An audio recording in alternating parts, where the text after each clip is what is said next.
इसमें आज हम आपको प्रेम घन की छाया स्मृति आचार्य रामचंद्र शुक्ल जी के द्वारा जो लिखा गया है इसके विषय में हम आपको बता रहे हैं। तो इसमें आप विशेष रूप से इसका जो पाठ सारांश है इसको आप अच्छी तरह से देखेंगे। तो इसमें हम आपको इसके आचार्य रामचंद्र शुक्ल जो हैं इनके जीवन परिचय के विषय में विशेष रूप से बता चुके हैं। वैसे थोड़ा हम विशेष रूप से आपको थोड़ा बता भी देते हैं कि इसमें जीवन परिचय एवं इनके साहित्यिक परिचय के विषय में किस प्रकार से हम आपको करा रहे हैं। जैसे जीवन परिचय जीवन परिचय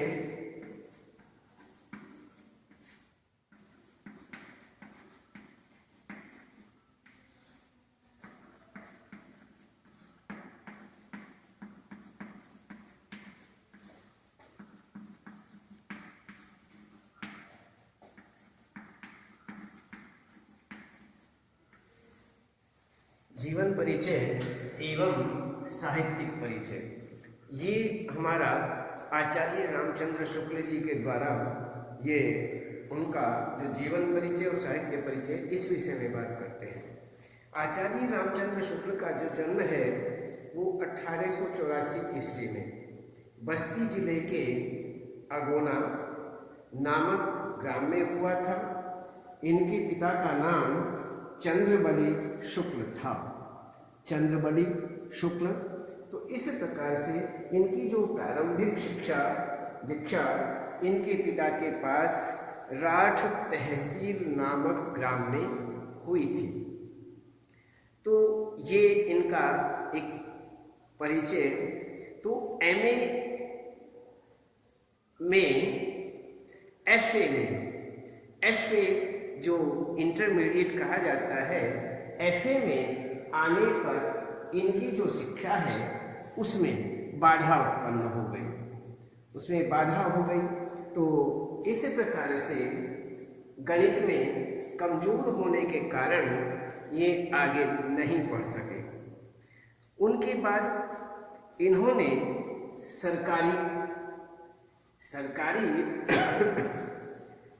सरकारी नौकरी की, किंतु स्वाभिमान के कारण इन्होंने सरकारी नौकरी छोड़ करके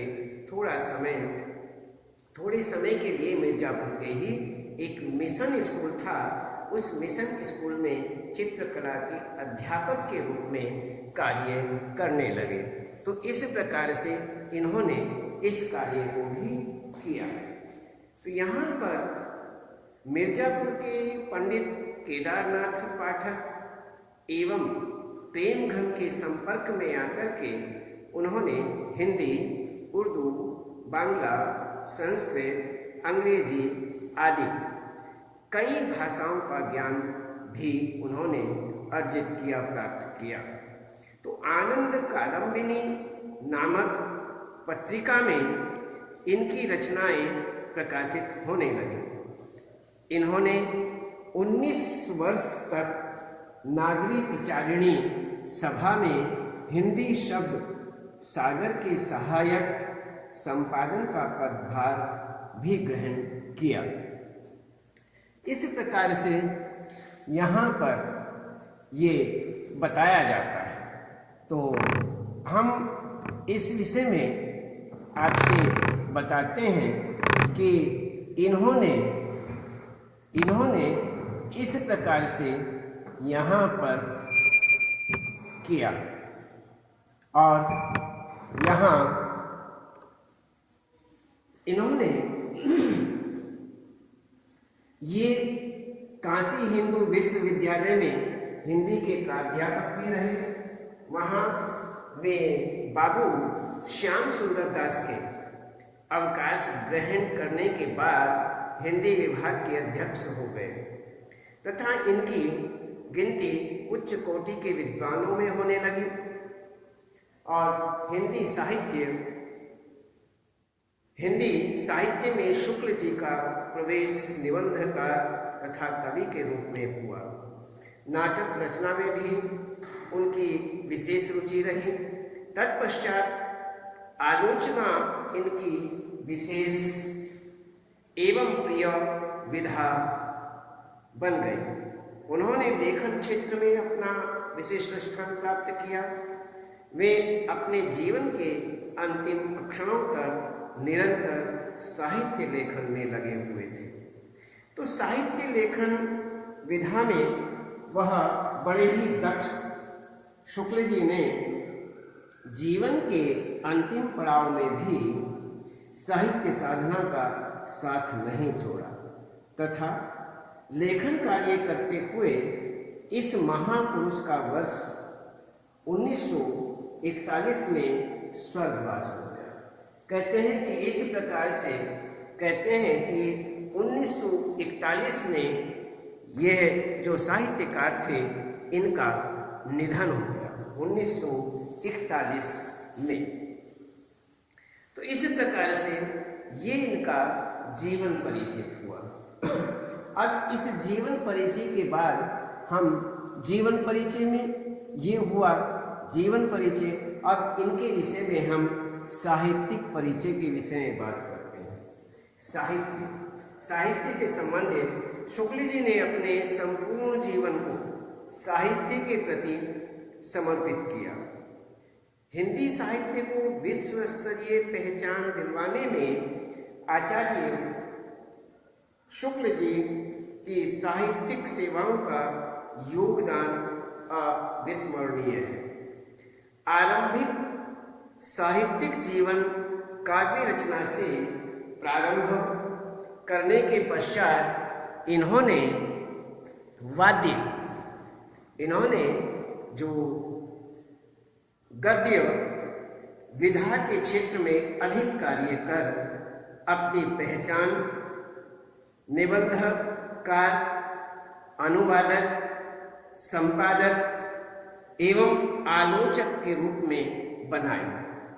इन्होंने आलोचक के रूप में बनाई तथा गद्य क्षेत्र में अपूर्व ख्याति प्राप्त की। तो इस प्रकार से यह जो है इन्होंने ये सारे के सारे कार्य किए। तो इस प्रकार से ये हर तरह से सक्षम रहे। तो यहाँ पर ये बताया जाता है कि इन्होंने यहाँ पर ये हिंदी के युग प्रवर्तक आलोचक हैं। आलोचनात्मक इन्होंने लेख लिखे। इन्होंने सैद्धांतिक तथा व्यावहारिक दोनों प्रकार की आलोचनाओं की रचना की। इन्होंने हिंदी साहित्य का इतिहास रचकर के इतिहास लेखन में सर्वश्रेष्ठ भूमिका प्राप्त की।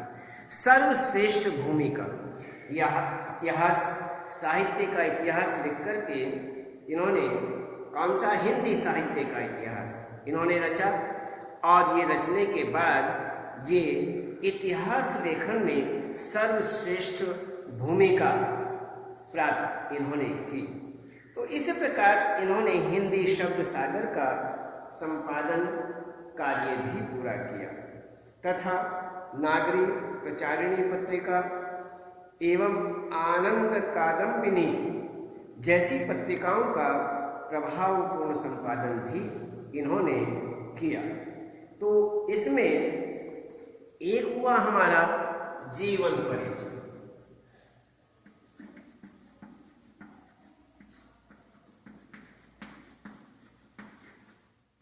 जीवन परिचय, साहित्यिक परिचय,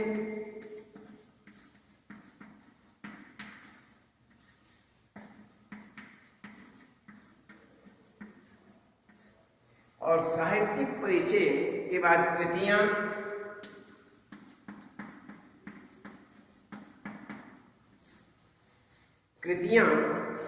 और कृतियां के अंतर्गत इनका क्या रहा, एक निबंध,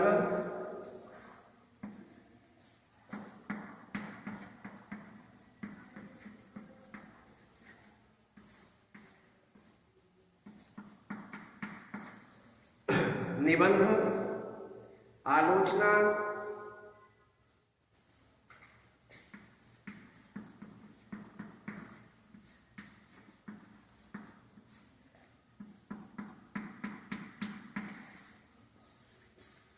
आलोचना के बाद इतिहास संपादन,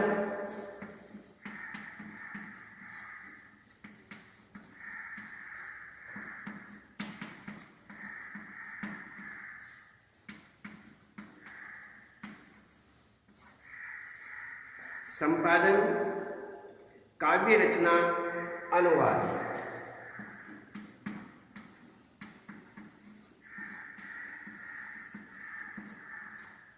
काव्य रचना और अनुवाद।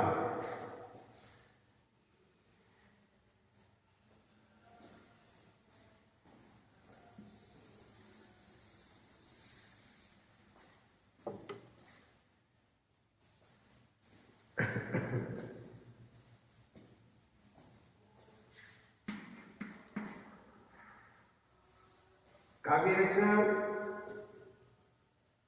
संपादन, संपादन के बाद काव्य रचना,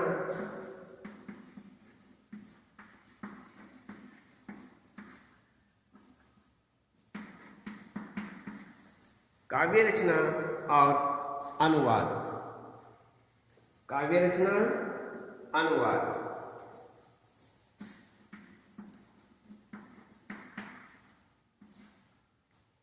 ये हमारे कृतियों के बीच हुए।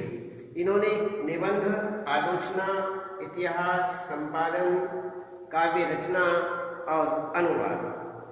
इन्होंने कृतियों के अंतर्गत शैक्षिक, ऐतिहासिक, सांस्कृतिक, धार्मिक, दार्शनिक एवं साहित्यिक विषय में इनकी कृतियां निम्न प्रकार से रही।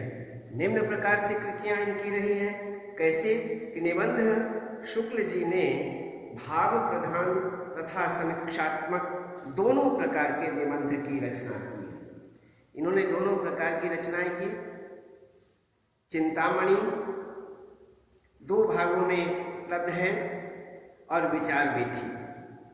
इन्होंने इस प्रकार के निबंध लिखे। ये इनकी विशेष कृतियों के अंतर्गत आता है। तो यहाँ पर उसके बाद आलोचना के विषय में रस मीमांसा त्रिवेणी, जो सूर, तुलसी और जायसी पर आलोचनात्मक निबंध इन्होंने लेख लिखा। तो इतिहास के विषय बताते हैं कि इतिहास, हिंदी साहित्य का इतिहास इन्होंने लिखा, जो 1929 में लिखा। तो इस प्रकार से संपादन, तुलसी ग्रंथावली, जायसी ग्रंथावली, हिंदी शब्द सागर, नगर प्रचारिणी पत्रिका और भ्रमर गीत सार, आनंद कादम्बिनी। तो इन्होंने ये जो लिखा है ये हमारा संपादन के रूप में हुआ। तो काव्य रचना के विषय में अभिमन्यु वध और 11 वर्ष का समय। अनुवाद मेगस्थनीज का भारतवर्षीय विवरण, आदर्श जीवन, कल्याण का आनंद, विश्व प्रपंच, बुद्ध चरित आदि इन्होंने अनुवाद किया। तो इस प्रकार से यहाँ पर ये निबंध, आलोचना, इतिहास, संपादन, काव्य रचना, अनुवाद, ये सब हुआ। तो आगे भाषा शैली की इनकी क्या क्या विशेषताएं हैं, इस विषय में बात करते हैं। भाषा शैली के विषय में हमने देखा कि अब भाषा शैली के विषय में देखते हैं।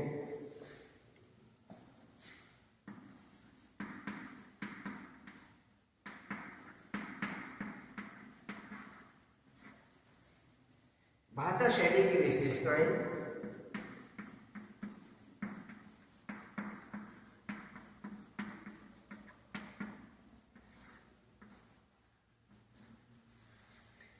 भाषा शैली की विशेषताओं के विषय में यहाँ पर वर्णनात्मक शैली,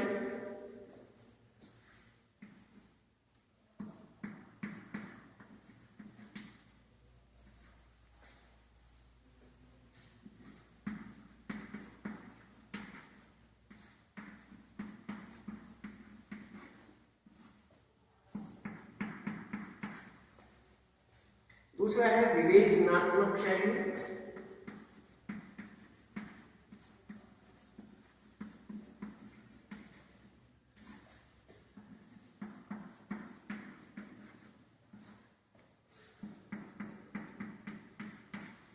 तीसरा इन्होंने व्याख्यात्मक शैली,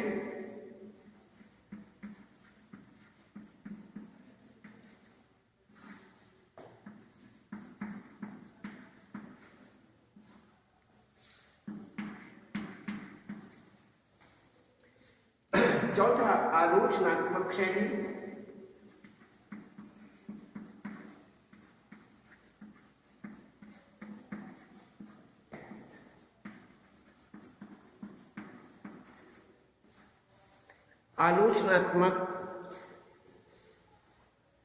आलोचनात्मक शैली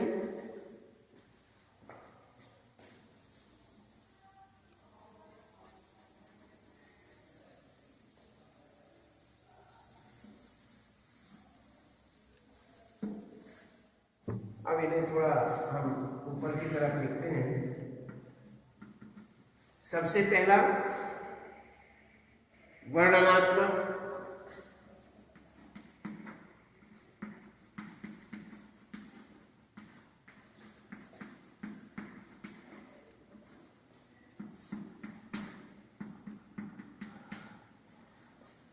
दूसरा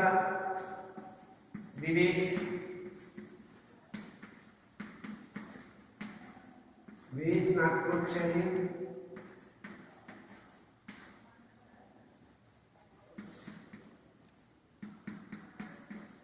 तीसरा यहां पर व्याख्यात्मक शैली,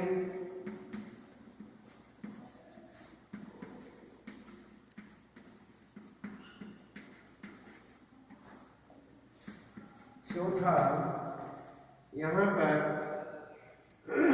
आलोचनात्मक शैली,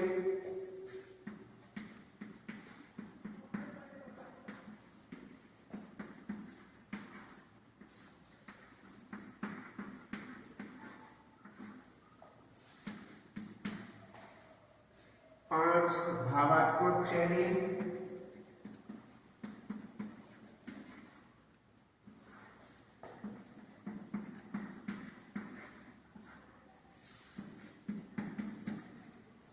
भावात्मक शैली और हास्य व्यंग्यात्मक शैली।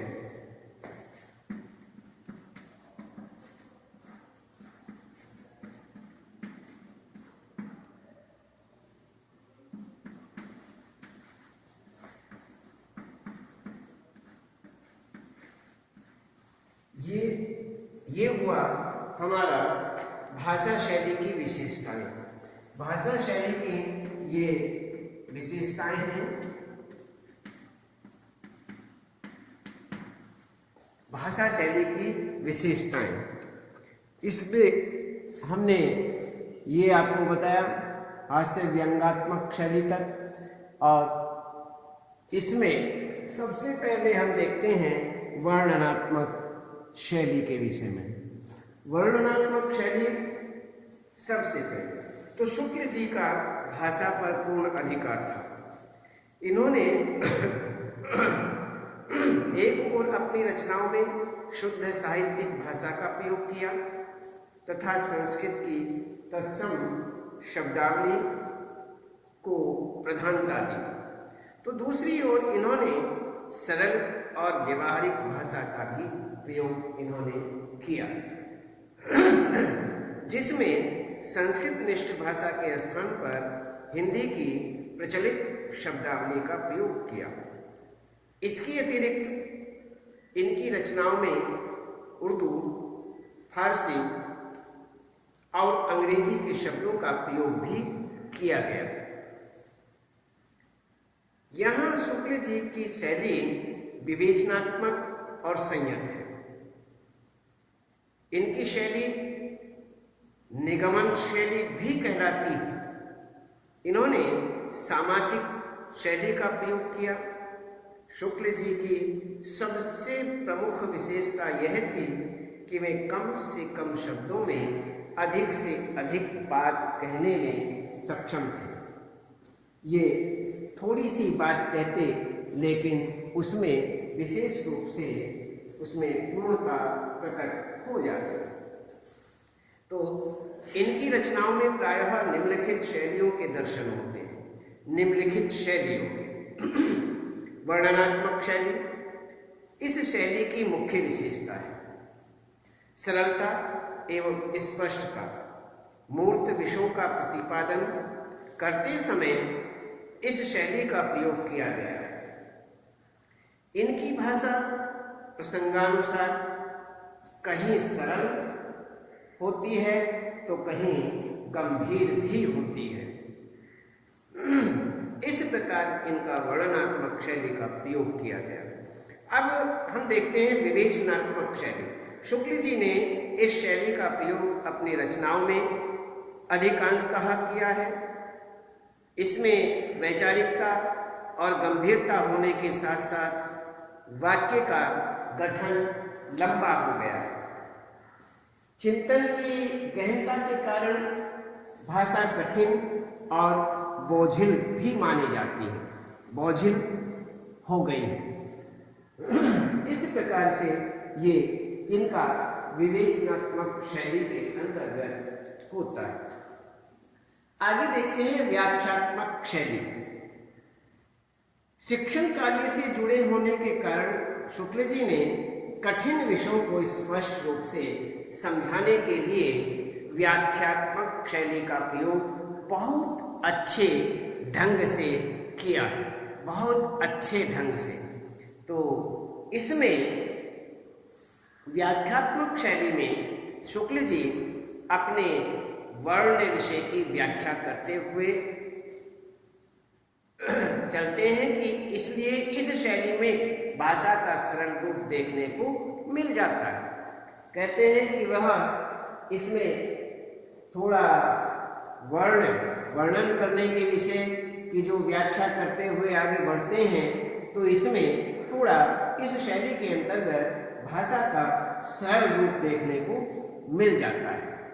तो इस प्रकार यहाँ पर आगे देखते हैं आलोचनात्मक शैली। इस शैली का प्रयोग शुक्ल जी ने अपने समीक्षात्मक निबंधों में किया।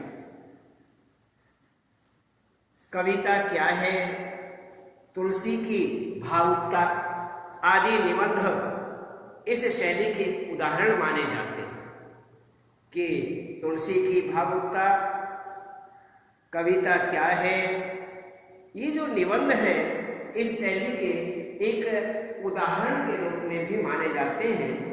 इस शैली की भाषा क्लिष्ट और कठिन है तथा वाक्य संरचना जो इन्होंने रचनाएं की हैं, वाक्य रचनाएं की हैं, वो थोड़ा लंबी है। तो इसी प्रकार से यहाँ आलोचनात्मक शैली के अंतर्गत इस प्रकार से इन्होंने अपने लेख लिखे। तो भावनात्मक शैली की यदि बात करते हैं तो शुक्ल जी की इस शैली में अत्यधिक सरलता है, मार्मिकता है और काव्यात्मक सौष्ठव के यहाँ पर विशेष रूप से दर्शन भी होते हैं। तो यहाँ पर हम ये आलोचनात्मक शैली और भावनात्मक शैली, भावात्मक शैली के विषय में यहाँ पर बताया जाता है। तो अब हम देखते हैं हास्य व्यंग्यात्मक शैली के विषय में। ये हास्य व्यंग कि जैसे पाठक जब विचारों के बोझ तले दब जाते हैं तो बीच बीच में शुक्ल जी जो हैं वह हास्य व्यंग के उदाहरण भी देते चलते हैं। इनका हास्य मधुर, संयत और व्यंग्यात्मक है। बड़ा ही सरल है, हास्य पूर्ण है, मीठा हास्य। जिस प्रकार से हंसी होती है और उस हंसी में एक मिठास होता है, ये एक हास्य मधुरता कही जाती है। तो हास्य मधुर है और संयम के तहत है, संयत है, सीमा के अंतर्गत है और व्यंग्यात्मक भी है। तो इस प्रकार से ये एक हास्य व्यंग्यात्मक शैली के रूप में यहाँ पर लिखते हैं। तो हिंदी साहित्य में शुक्ल जी द्वारा रचित मनोवैज्ञानिक एवं सामाजिक निबंधों का अपना एक विशेष महत्व माना जाता है। तो अपने युग में शुक्ल जी उत्तम तथा विशिष्ट निबंधकार सिद्ध हुए। उत्तम और अच्छे निबंधकार बताते हैं, निबंधकार सिद्ध होते हैं। इनकी विशिष्ट दीप्तिमयता के कारण, इनकी विद्वता के कारण इनके समकालीन हिंदी गद्य के युग को शुक्ल युग के नाम से भी जाना जाता है।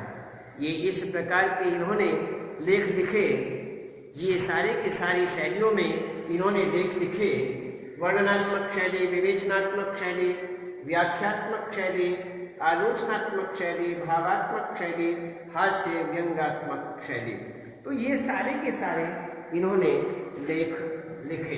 तो इस प्रकार से यहाँ पर इसीलिए ये जो हिंदी साहित्य में शुक्ल जी हैं, इनके द्वारा हर प्रकार से मनोवैज्ञानिक हुआ या सामाजिक निबंधों का अपना विशेष महत्व बताया जाता है। तो विशेष महत्ता के आधार पर यहाँ पर अपने युग में शुक्ल जी जो हैं एक उत्तम तथा विशिष्ट निबंधकार सिद्ध होते हैं।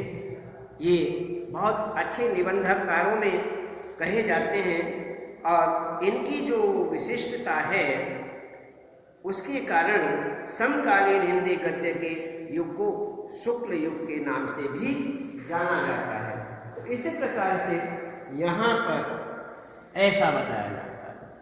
तो हम देखते हैं कि आपके सामने हमने प्रेमखंड की छाया स्मृति लिखने वाले, इस लेख को लिखने वाले आचार्य रामचंद्र शुक्ल जो हैं, वह उनका जीवन परिचय आपके सामने जीवन परिचय हुआ और साहित्यिक परिचय हुआ और इनकी कृतियों के विषय में भी हमने आपको बताया।